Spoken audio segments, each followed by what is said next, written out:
यदि तपाईँ चाहिँ माने लङ टर्मको लागि इन्भेस्ट गर्न चाहनुहुन्छ होइन, निसामा आइपिओहरू भर्न चाहनुहुन्छ होइन, युएस जापान मार्केटमा होइन, तर कुन एकाउन्ट खोल्दाखेरि चाहिँ तपाईँका लागि बेटर हुन्छ भन्ने कुरा चाहिँ यदि कन्फ्युजमा हुनुहुन्छ भने यो भिडियो चाहिँ तपाईँका लागि हो है त।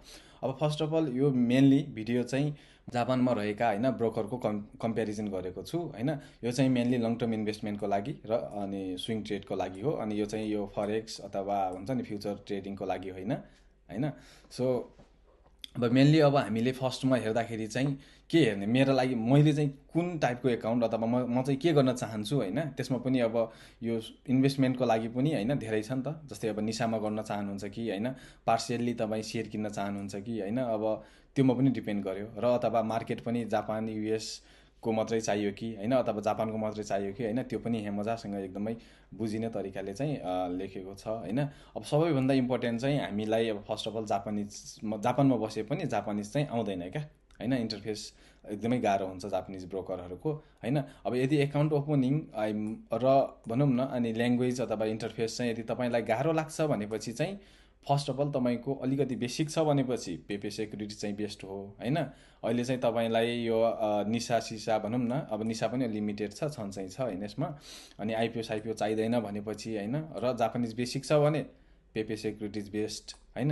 यदि तपाईँको जापानिज राम्रो छ, इन्टरफेसले फरक पर्दैन होइन, सबै कुरा गर्न चाहनुहुन्छ भनेपछि चाहिँ एसबिआई सेक्युरिटी सबैभन्दा बेस्ट। ओके।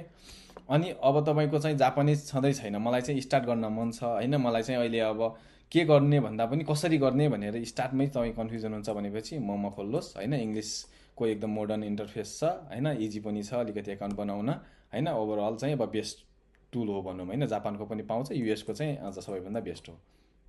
ओके।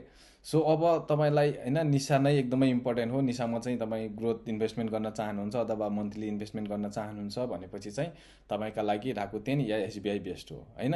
अब राकुतेन पनि मैले चाहिँ राकुतेन चलाइरहेको छु होइन, अनि राकुतेन पनि एकदमै राम्रो छ होइन। अनि तपाईँको अब अर्को के हुन्छ भनेपछि अब यहाँ पार्सियल सेयर भन्ने छ होइन, राकुतेनमा चाहिँ लिमिटेड छ क्या। यो चाहिँ लिमिटेड भन्नाले तपाईँको जस्तै एउटा फेसबुकको सेयर होइन $300 छ भने तपाईँलाई चाहिँ मिनिमम $300 चाहियो नै इन्भेस्ट गर्नका लागि।